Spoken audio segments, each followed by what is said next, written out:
This has been a fantastic first day of Mobile World Congress 2022. My digital twin Jason is with me again. And Jason, it's been a remarkable day, and we're taking a tour through the neighborhood, as it were, and there's some really interesting stuff. Yeah, it's incredible. This is a telecommunications show, but we have many different types of companies here. And people from the automotive space, people talking about not just smartphones and tablets that connect to 5G, because we're in the early stages of 5G, but also IoT with lots of different types of products for automation and control. Well, we're hearing the alarms right now, and that tells us that we've got the Cyberdog on the floor, and this is critical in a 5G world for next generation support for emergency services.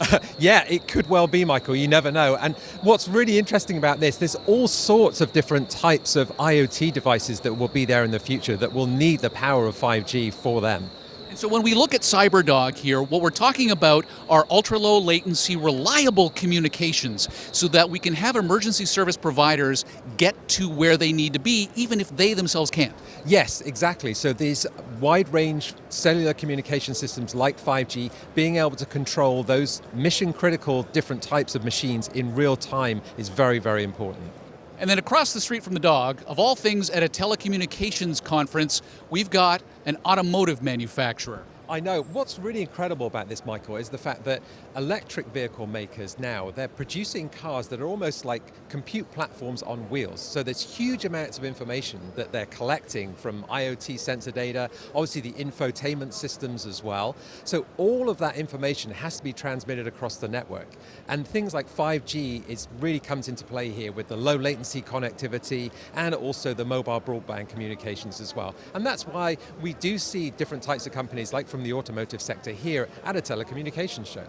Vehicle-to-vehicle communications will be a critical component, not just to generally driving, but to the automotive industry when it comes to autonomous vehicles.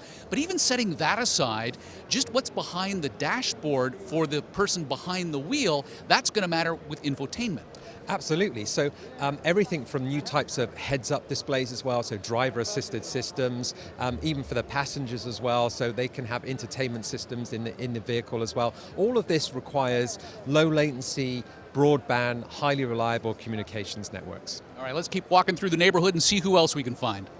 Now, further down the street in our neighborhood, we've got our friends from Intel who we spoke to earlier today. Absolutely. So we talked to Intel about the Industrial Edge, our MIXI platform earlier, to really think about how you can do industrial automation and control for operational technologies, which was really fantastic. We got a demo of it and everything, like a 60-second elevator pitch. Absolutely. It's incredible because they're showing how we can combine AI, computer vision using the Intel chipset, and then run this application service in an industrial environment on our MXIE platform. And here we are just up the street from our friends at Intel, another friend. Yes, we have Qualcomm here. So we partner with Qualcomm. Obviously, they're producing the chipsets for 5G phones. And we actually have a demonstration here on this booth to talk about 4-component carrier aggregation. So this is really about how you combine different pieces of spectrum together in 5G to produce that enhanced mobile broadband experience. Because we understand that the spectrum that we're dealing with is multiband, and it all depends on the application. Absolutely. So everything from things like video streaming services, obviously higher bandwidth, 4K streaming, but also for new types of services as well, like AR and VR as well. It's very critical to have that broadband connection. Awesome. So tomorrow, going to be a big day as well. We're going to get all rested up and back to get at it next day. Absolutely, Michael. We'll get ready for Tuesday. Thank you so much. Thank you, Michael. We're here at Mobile World Congress 2022. It continues tomorrow. I'm Michael Hainsworth.